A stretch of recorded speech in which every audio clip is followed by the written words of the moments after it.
Então vamos começar. Em primeiro lugar, queria te agradecer muito o teu aceite do convite que eu te fiz. Prometo ser breve, tá? Eu só queria conversar contigo algumas coisas sobre a cidade de Porto Alegre, que eu acho que tu é um cara que diz muito sobre ela, tá? Eu sou aluna da PUC, da FAMECOS. A gente está produzindo um livro-reportagem sobre a cidade, tá? Um livro que ele vai ser todo ilustrado. E esse livro, ele nos dá norte, para a turma que está produzindo ele, algumas obras de alguns escritores que ilustram alguns locais da cidade. Então, o meu livro, conforme eu tinha te passado, é o livro do Daniel Galera. Esse livro aqui se chama Meia-Noite e 20. Tá? Então, esse livro aqui, ele conta sobre uma juventude que viveu a boemia do Bonfim, da Cidade Baixa, ali nos anos 90. Inclusive, conforme eu tinha te adiantado um pouco, tu és citado nesse livro, em um momento dele que eu achei muito interessante, porque é mais ou menos isso, é sobre isso a nossa conversa, tá? Eu vou ler esse trechinho aqui para ti, tá bom? Diz assim: felizmente, minha mãe estava trabalhando em seu estúdio com o ar-condicionado ligado a toda, ouvindo, como sempre, a rádio Itapema, que no momento tocava uma balada do Ney Lisboa que me remetia, sei lá por quê, às tardes em que ia beber com colegas em botecos da rua Doutor Flores, no centro histórico, após as aulas do cursinho. Então, esse livro é um romance, tá? Que conta, enfim, uma história de uma turma de jovens que viveu os anos 90. O próprio Daniel Galera, o autor desse livro, ele é nascido em 79, então hoje ele tem 41, 42 anos, por aí. E ele é um cara que viveu também, embora ele seja paulista, ele viveu muito em Porto Alegre, então ele te tem como referência, tá? Naquela época ali, né, dos anos 90, Porto Alegre tinha como prefeito ali, de 89 foi o Olívio, depois o Tarso, o Raul Ponte. No governo do estado, em 91 entrou o Colares, depois teve o Brito, o Olívio Dutra. Então a gente tinha uma juventude que correspondia a esse cenário político. E tinha lá no Ocidente, em Lisboa, tinham outros caras dessa época. Então, eu queria te perguntar sobre aquela turma, aquela época lá, qual a tua percepção sobre aquela juventude? Assim, um cara como tu que viveu, que cantou para essa gente, que estava presente nos momentos, em muitos momentos marcantes da juventude dessa galera. Qual é a tua percepção assim sobre essa turma, sobre essa época, sobre todo aquele contexto que Porto Alegre vivia ali de 90 até 2000 por aí? Olha, uma pergunta que me sugere assim, uma reflexão bem ampla, né? Porque os anos 90 eles são um pouco amorfos, parece assim, na historiografia das décadas, né? A gente enxerga muito, para mim pelo menos parece, muito bem, assim, quando alguém se refere a uma coisa sessentista, né, ou setentista, ou os anos 80 nem se fala, então os anos 90 tem, para mim, passa aquela impressão, enquanto década, assim, da expectativa que todo mundo vivia em relação ao ano 2000, é um novo milênio, é um novo século, é um novo tudo, né? E de livrar-se, né, do passado que ficaria para trás, né, incluindo todo o contexto socioeconômico da época, que era assim a predominância de um neoliberalismo que jogava no limbo, né, uma boa parte dessa geração que tu te refere. Assim. Então, foram anos vividos ali no Bonfim, por exemplo, de muito desencanto, assim, era visível, né? Todo mundo viveu muito duramente aquela década ali em termos de trabalho, de emprego, de sonhos, né? Esse ter e conquistar e tal. Então, eu particularmente, para não fugir dessa interrogação pessoal também, vivi um momento muito duro naquela década ali, era uma ressaca de uma situação pessoal muito difícil, um acidente de carro, a morte da minha namorada e tal.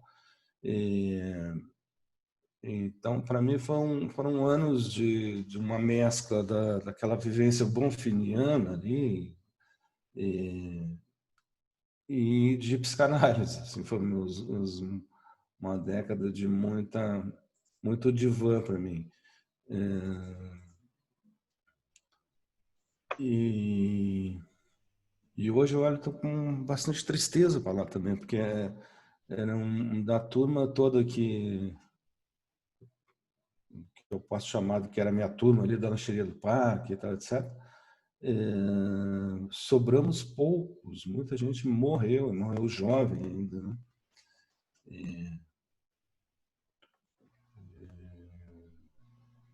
Fruto daquela vida desregrada, né? E do desencanto mesmo, e das consequências que isso deixou, trouxe, né? Mesmo depois que o novo milênio tal chegou com alguns ares mais auspiciosos, tal, teve gente que, que o corpo já não respondeu, né? Que veio a morrer agora nos anos 2000, mas daquele tempo, né? Uma doença daquele tempo. Sim. Tu pode me contar, de repente, um pouquinho de como é que estava teu momento de carreira naquela época, como músico, né? E, enfim, o que já tinha sido lançado, o que estava sendo produzido, e em quais locais da cidade que tu estavas presente. Por exemplo, acredito que no Ocidente era um local que tu estavas presente já naquele período, porque assim, essa turma ela te tem como uma referência da época. Eu mesma, vou te dizer que, assim, particularmente, vou contar um pouquinho de mim também. Eu sou de Tramandaí, no momento eu estou aqui na casa dos meus pais, mas eu moro em Porto Alegre desde 2014. Então, vai fazer 7 anos já que eu fui morar em Porto Alegre. Eu fui morar em Porto Alegre com 20 anos. E quando eu fui morar em Porto Alegre, eu já sabia que eu estava indo para a cidade do Ney, Lisboa. Até vou te mostrar que eu tenho aqui, ó. Eu cresci ouvindo os teus CDs, principalmente esses dois aqui. Os meus pais aqui são, são teus fãs, assim, então eu cresci ouvindo. E eu queria te perguntar por que tu acha que essa juventude daquela época te tem como um ícone? Por que eles te têm como referência? Por que tu está citado aqui dentro de uma perspectiva de alguém que olhou para um boteco do centro e lembrou de uma época na qual o teu nome estava presente? Por que tu acha que tem essa relação? Acho que, sobretudo, dois motivos, né? Daniel Galera, por exemplo, ele entrou na adolescência ao final dos anos 80 ali, né? E eu era uma referência muito forte na música de Porto Alegre, assim, né? Eu tinha tido uma carreira bem veloz, digamos assim, nos anos 80, né? Discos de sucesso, esses dois que tu te referisse aí, por exemplo, são do final da década, e já no começo tinha lançado Para Beijar no Cosmos, Não Precisa Gasolina, que é um disco que ficou também antológico. E então era uma referência artística forte para quem estava, para quem tinha ali 10 anos menos, né, ou ainda mais jovem, como Daniel Galera. E ao longo dos anos 80, a vivência que ele teve, certamente ali já adolescente, né, do Bonfim, era também de encontrar o Ney Lisboa, né, bebum, né, na lancheria do parque, e ver pessoalmente que era um ícone artístico da geração dos anos 80. Então, certamente isso cria algumas mixagens na cabeça de uns e outros, assim, para o bem e para o mal, né? Muito curiosa. Sim. E agora, nos 90 propriamente, para mim, em termos de trabalho, foi um interregno, assim, foi, né, como eu te disse, eu fui elaborar coisas e parei quase praticamente com a música, né? Foi no início da década eu construí um trabalho voltado para o Uruguai e etc e tal, lancei em 93, que eu amei, e escrevi um livro, né? E depois tirei uns anos assim com uma atividade completamente distinta, um birô de editoração, trabalhando com diagramação, né? Sempre fazendo shows aqui e ali, mas deixando a carreira assim uma batida lenta, né? Quase de stand-by, assim. E só lá no final da década eu fui retornar, né? E envelheci muito, né, naquele tempo, né? De verdade, quer dizer, fisicamente, mas principalmente na imagem artística, assim, né? Uma coisa de no final dos anos 80, o Wayne, é um dos discos que mostrar saiu, eu tinha 29 anos e uma cara de guri, 25. No final da década de 90, eu estava chegando a 41 e uma cara de 50, né? Cabelos brancos. Então, acho que ali, assim, essa geração do, do, do Daniel e outros, assim, também se desvinculou um pouco, né? Ao final da década, acho que nos perdemos, nos distanciamos um pouco, né? Eu deixei de ser jovem, de cantar para um público jovem, talvez, né? De lá para cá, mas me acompanha um público, né, da minha idade, não sei, é difícil de afirmar territorialmente essas coisas, né? Sim. Mas uma quebra houve ali, digamos. Uhum. Embora tu ainda consiga cultivar públicos de todas as idades, né? Tô eu aqui para provar isso, eu tenho 27 anos, tá? Até criança no show, né? Os netos, né? Sempre alguém. Sim, Mas estou falando de uma forma bem sim, geral. Assim. tá. Ney, uma coisa que a gente precisa olhar, assim, quando a gente olha para os anos 90 e olha para hoje, inclusive o Daniel Galera é um cara que trouxe muito isso, ele começou a publicar muito na internet, naquela época da internet de escada, onde as coisas eram muito analógicas ainda, né? Então, Uhum. queria que tu me contasse um pouco como é que tu tem percebido essa mudança do analógico para o digital na tua carreira, na tua vida, no teu público. E também queria te perguntar se tu vê alguma perspectiva positiva ou negativa dessa mudança, dessa transformação toda no mundo. A mim nunca assustou muito, né? Eu sempre tive um pé no digital, de alguma forma. Né? Até de guri. Aos 13 anos, estava fazendo um curso na IBM, estudando RPG 2, né? Irmãos são analistas de sistemas, etc. Sim. Então já foi sempre familiarizado com a tecnologia. A música te puxa para Traz isso, isso. nos anos 80, todo um lance digital, samples, etc. Depois dos anos 90, como eu te disse, trabalhei com o birô de editoração, justamente porque a área gráfica estava uma transformação imensa e intensa, né? E abriu-se um espaço para isso, né? lidar com esses programas e tal.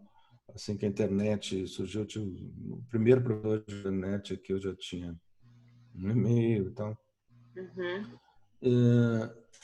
Então, nunca me foi um problema. O problema que eu acho é que é uma ilusão de que o mundo digital funciona. Ele não funciona. Ele é um balaio Por que de tu acha que ele não bugs, funciona? Não, acho que não funciona, né? Na medida que não funciona, claro, enquanto naquilo que promete, né? Numa perfeição, na, na limpeza, na coisa clean e funcional e veloz do mundo digital. Isso é uma ilusão da gente, né? A gente passa, na verdade, o dia lidando com bugs, com o celular que não sei, né, que não funciona aqui, com o programa que a nova versão vê com, né, com algo que é incompatível, com o Drive que não sei das quantas, né, com da Apple para o Windows, com, né, todos os bagulhos, gadgets e funcionalidades digitais que nos empurram o dia inteiro, elas tanto facilitam quanto emperram nossa vida também, porque a gente perde boa parte do tempo na configuração disso, né?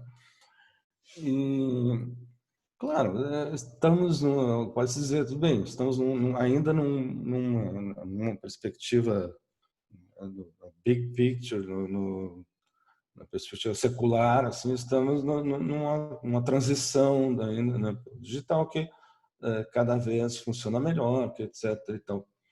Mas acho que é uma ilusão, assim, olhar para. Eu estava comentando como os futuros do passado, né, o futuro que se projetava nos futuros Jetsons, né, de meados do século XX, né, era essa coisa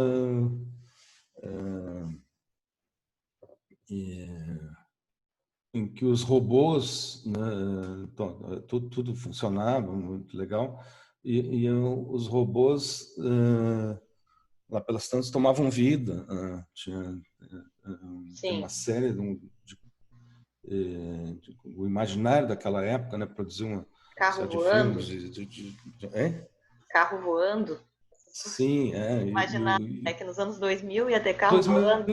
isso, foi por conta de 2001, Odisseia no Espaço, que a gente estava revendo, né, e o computador, o Hall, ele toma vida própria, né, e se torna uma. Enfim, na verdade, o que me parece que aconteceu é o contrário, né? Nós nos robotizamos, né? Não os robôs. A ideia é que os robôs estão perfeitos, tornam-se humanos, né? A gente de tão idiota vai se robotizando e também se pondo a serviço, né? Do que está tanto por trás de um smartphone quanto de uma roda dentada, né, desde sempre, né, que é uma engrenagem capitalista e que hoje em dia Não. uberiza a gente, né, faz a gente trabalhar de madrugada, porque isso se tornou possível, né, e Tudo por se aí faz pela vai. internet, né? Né. É, Então, o nosso tempo agora é todo e Ney, assim, trazendo um pouco para hum. Porto Alegre, o que que tu acha que essa mudança, essa transformação para o digital trouxe assim, de reflexo na cidade, nas pessoas, na atmosfera porto-alegrense, assim, o que que tu percebe? Tu acha que Porto Alegre mudou? Eu acho que Porto Alegre, antes de mais nada, não é muito diferente de outras cidades do mundo todo hoje em dia, né? Sim, Ao menos cidades do mesmo porte, em grandes cidades do sim. mundo e tal. E, então, de um modo geral, eu acho que eu sou bem cético até, e acho que a gente vive ou viveu, pelo menos, tomara que esteja mudando, assim, nos últimos anos, uma onda de muito retrocesso, né, cultural. Assim, no mundo afora, Porto Alegre não escapou disso, né? Com certeza. A gente tem ondas se batendo, né, para um lado e para o outro, claro, sempre pessoas em busca né, de um avanço, de mais liberdade e brigando por isso, né? Mas nos últimos anos aí, houve também um avanço e uma vitória do pior que se pode pensar assim, em termos né, de preconceito, Sim. de ignorância mesmo, né, de pensamento individualista, cheio de Egoísta. ódio, violento e tal. Essa onda bolsonarista e conservadora, que moralmente conservadora, que caminha junto com a estupidez violenta do Bolsonaro. Então. E isso não é só aqui, né? O mundo afora, né? Trump, né? Agora parece que agora mesmo, né? Estou pensando aqui na América Latina, por exemplo, a gente está começando a respirar outros ares, está tendo, Sim. né, algumas Na Argentina ali a gente teve viradas. uma virada, né? Então, assim caminha o mundo sempre, né? Um pouco para lá, um pouco. Mas eu não assim, a gente teve uma virada do milênio tão bonita aqui em Porto Alegre, né? Porto Alegre entrou no mapa do mundo, com aquele Fórum Social Mundial, Sim. né? O Brasil caminhou durante. Alguém vai dizer, o cara é petista, é claro. Mas sabe, é uma coisa tão clara, me parece, assim, Sim, e a percepção de o alguém que Brasil, viveu, né, Porto Alegre daquela época e que vive em Porto Alegre até hoje, então a gente tem uma, todo o direito e o país, como condições de falar tem coisa para sobre. falar mal do PT, não tem problema nenhum com isso. Mas o fato é que o Brasil dos anos ali do Lula, da Dilma e tal, avançou pelo menos um pouquinho, né, com uma forma reformista, mas pelo menos distribuiu renda, né, agregou, acabar com o mapa da fome, né, enfim, uma série de coisas, né, programas de educação, né, de e tudo isso está sendo jogado fora por conta de uma elite que não suporta isso, né? Então, Porto Alegre padeceu, né, muito disso. Como eu disse, estava num momento especialmente bacana, né, no início do século, ali, nos primeiros anos 2000, Porto Alegre, eu e uma torcida do Flamengo inteira, assim, estamos já vaidoso de ser porto-alegrense naquele momento, né? E hoje, nem perto disso. Sim, teve uma diferença aí, né? O tempo passou e houve essa mudança de olhar, de perspectiva, de sentimento, de pertencimento da cidade, né? E, Ney, agora falando especificamente assim sobre aquela turma jovem, assim, e o teu olhar sobre eles, tu consegue fazer um paralelo entre a juventude dos anos 90 e a juventude de hoje? Eu não sei como é que tá a tua relação com esse público hoje. Agora a gente sabe que estamos vivendo um momento difícil de pandemia, né? Ninguém está se relacionando muito, mas eu sei que tu estavas fazendo bastante shows agora nos últimos tempos, acho que no Cisne Branco, né? Inclusive eu perdi de ter assistido, eu confesso que eu nunca assisti um show teu. Nesse tempo todo que eu estou em Porto Alegre, eu não consegui ainda assistir um show teu, mas eu ainda vou ter essa oportunidade. Então eu queria que tu, enfim, me contasse se tu tem alguma, assim, tu tem condições de fazer algum paralelo sobre mudanças que tu viu acontecer na juventude, sobre esse olhar para a juventude, se tu acha que mudou, se tu acha que continua a juventude seguindo na mesma batida de que já vinha antes, uma juventude, eu digo, da galera de 20 anos, assim, a galera que tá entrando na faculdade, que ainda tem muitos sonhos, muitos planos, muita esperança, né? O que tu É acha? muito difícil para mim falar sobre isso, porque realmente eu não tenho vivência direta com um círculo, digamos, de juventude. Eu tenho uma filha de 18 anos, mas é uma referência de pai para filha, então é uma coisa muito particular, né? Sim. A garotada, os amigos dela eu conheço de empréstimo, assim, e observo de longe, né? E é também uma situação particular dela, uma escola particular, uma coisa classe média, um extrato, né, dentro Sim, entendo. porque eu não posso generalizar Claro, claro. para falar de uma geração propriamente.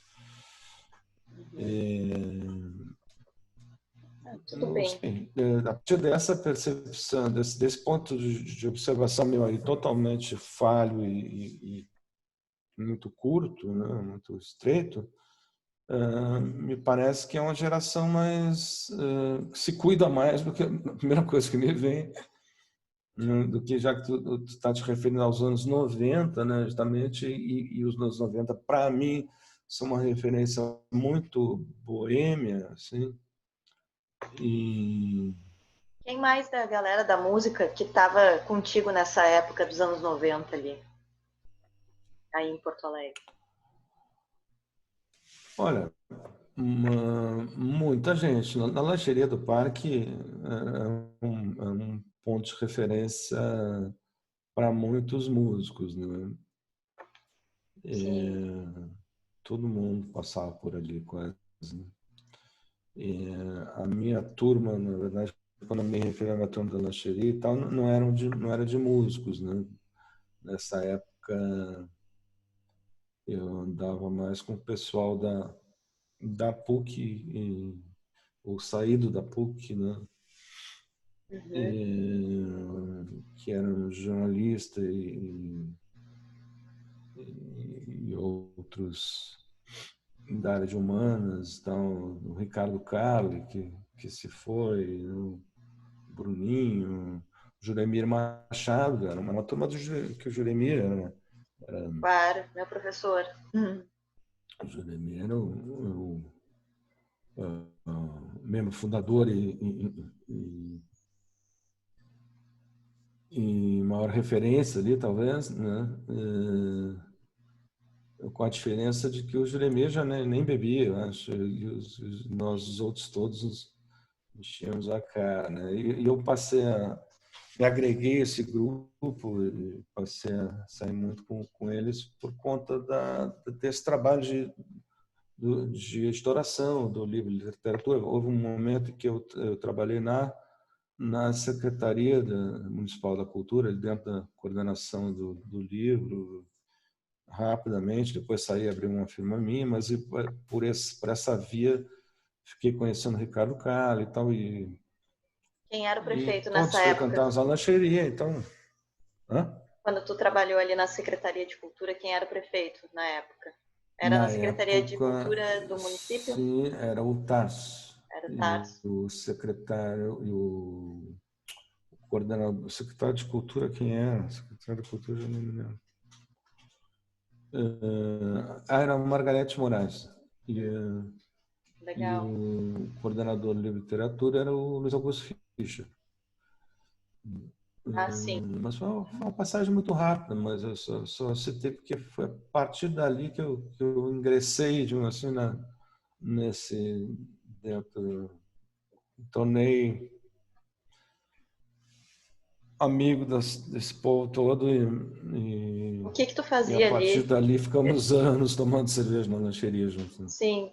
Qual era a tua função ali na secretaria nessa época? O que tu estavas fazendo? Já era, eu estava começando a dominar programas de editoração, PageMaker e a mexer desde cedo. O Windows tinha recém entrado aqui, assim, nesses anos 90. Isso era mais ou menos que ano, Ney? Isso foi em 90 e... perdi 2, 92, 3. por aí, 3. Tinha o Windows 3.1, né, estou meio perdido das datas aí, mas depois se pode conferir. Que foi o momento em que a produção gráfica se transportou assim,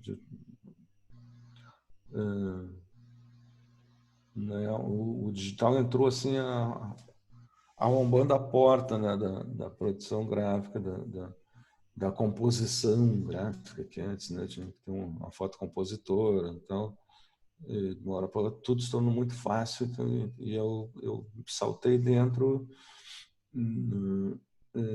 aprendendo a lidar com esses programas e tal, e fui lá para dar uma ajuda, assim, o pessoal estava recém iniciando na área lá. Tá certo, Ney. Eu acho que estamos chegando ao fim aqui. Eu tinha preparado algumas perguntinhas que a gente já conversou.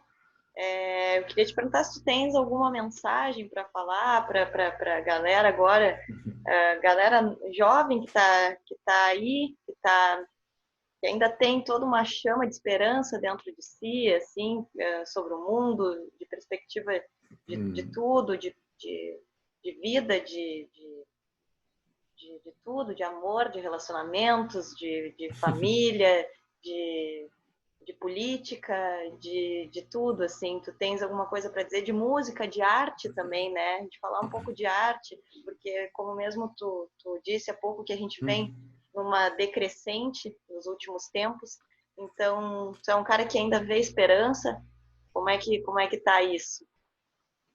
Eu acho que tanto quanto a juventude, que na verdade nunca me pareceu assim, né, propriamente, claro, cada todo tipo de gente, de vivência, né, mas das vezes acho que a gente desde muito cedo se apercebe que a vida não é uma mão para papai, como eu gosto de dizer, né? Minha querida Cíntia. O que eu acho que a juventude tem, e tem, é claro, é muito mais energia para superar isso, né? E o tempo, né, para projetar né, um sonho enorme, assim, né? Isso não preciso nem eu né, dizer nada a ninguém. Eu acho que se você tem alguma mensagem que eu possa. Ah, tranquilo. Só queria ouvir um pouquinho de ti, assim, como é que tu via tudo isso, mas Uhum. acho que já ficou claro Não, para eu mim. posso, é claro, listar uma série de frases de efeitos aqui, né? Importante é ter esperança, mas eu acho que a juventude sabe ser tão cética quanto eu, né? Uhum, Não com tem, certeza. Eu acho que a não gente dá vem, para. a gente vem tendo uma construção de olhar crítico, assim, né, nos últimos tempos, Exato, todo mundo. apesar de todas as mudanças e algumas coisas ruins que têm nos acontecido, eu acho que a gente tem tido mais condições e mais liberdade para olhar criticamente para as situações da vida, né, Uhum. e Até porque tomar os isso é uma nossos próprios arma, caminhos. né? É uma arma, assim, né? Não se trata de desesperança, né? Se trata de estar forte em relação às ilusões e às evidentes dificuldades que essa vida e essa forma de sociedade que a gente tem vai nos trazer sempre, né? Então, Eu quero ver a juventude, claro, com esperança, com alegria, com tudo mais, etc., mas também com muito pé no chão e força para canalizar essa energia para as coisas acontecerem de fato. Né? Tá certo. Então é isso, Ney. Me diz uma coisa, quem é esse doguinho que tá aí deitado aí, que eu tô vendo ele desde o início, como é que é o nome? Cara, essa aqui é uma estrela, não é qualquer pessoa, não é qualquer cachorro, não é qualquer cadela, não é qualquer pessoa. Se chama Elizabeth Vanderleia, mais conhecida como Bebete. Ela é estrela das lives que eu faço todas as quintas-feiras no YouTube. Que amor, ela Se tá chama ali Em bem Casa quietinha. ao Vivo. Tá ali o tempo todo Ela bem tem quietinha. duas, já na segunda temporada, minisséries com a Bebete. Então, todos os episódios ali no www.neilisboa.com.br ou no youtube.com/neilisboa.tv. Ótimo, show. Então tá, Ney. Eu te agradeço. Muito obrigada. Eu que agradeço. Quero que tu saiba Bom que para trabalho para mim vocês. está sendo uma honra muito grande estar falando aqui contigo. Acho que eu estou encerrando agora, né, a faculdade nesse fim de ano, estou me formando. Beleza. Então, com certeza, esse momento aqui também é um momento muito especial nesse percurso todo de famecos ali, né? Então, te agradeço muito por isso. E Meus é isso. parabéns para ti. Boa Muito formatura, obrigada. Muito bons obrigada. trabalhos. Não sei como é que vai ser agora. Acho que a gente não vai ter formatura, no fim das contas, né? Sim, por conta do... Mas vou pegar o canudo, pelo menos, e vou seguir meu caminho aí. Seguir procurando Deus entre as folhagens do jardim. Então tá, muito obrigada. Eu te Nada, agradeço eu que muito. agradeço. É isso, tá? Depois eu te dou um retorno sobre a produção do livro. Vou colocar ali algumas considerações tuas. Aí eu te passo tudo isso depois, tá bom? Mas acho que vai ser um Tá trabalho legal. bem legal. Tá bom, Ney? Obrigado, parabéns, Bianca. Obrigada, Ney. Muito Qualquer obrigada. coisa, estamos aí. Tá bom. Abraço. Abraço. Tchau, tchau.